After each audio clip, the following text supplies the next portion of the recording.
Rain finally begins. If you love the Bible, just click follow. For years, Noah had built the ark. He had obeyed God's instructions while the world around him basically continued as if nothing was about to happen. Then the animals entered the ark. Noah and his family went inside, and God closed the door. Then it happened. Genesis tells us that all the fountains of the great deep were broken up, the windows of heaven were opened, and the rain began to fall. At first, it may not have seemed terribly unusual. Dark clouds, some rain. But this was no ordinary storm, of course. The rain did not stop. Day after day it continued. The waters rose higher and higher. Rivers overflowed. Valleys disappeared. The earth was being covered by a judgment unlike anything humanity had ever seen, decreation. The Bible tells us that the waters prevailed exceedingly upon the earth. Even the highest mountains were covered.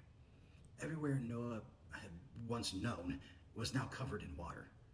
And Noah and his family waited inside. Outside, the world had passed away. But it's not simply a story about rain. It was the result of generations of rebellion against God.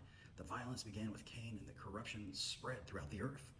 The wickedness that grieved God's heart, well, judgment had arrived.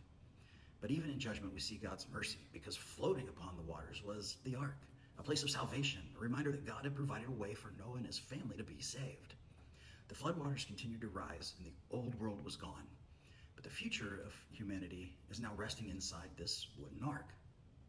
Next time, we'll see what happened after the rain stopped and the ark came to rest.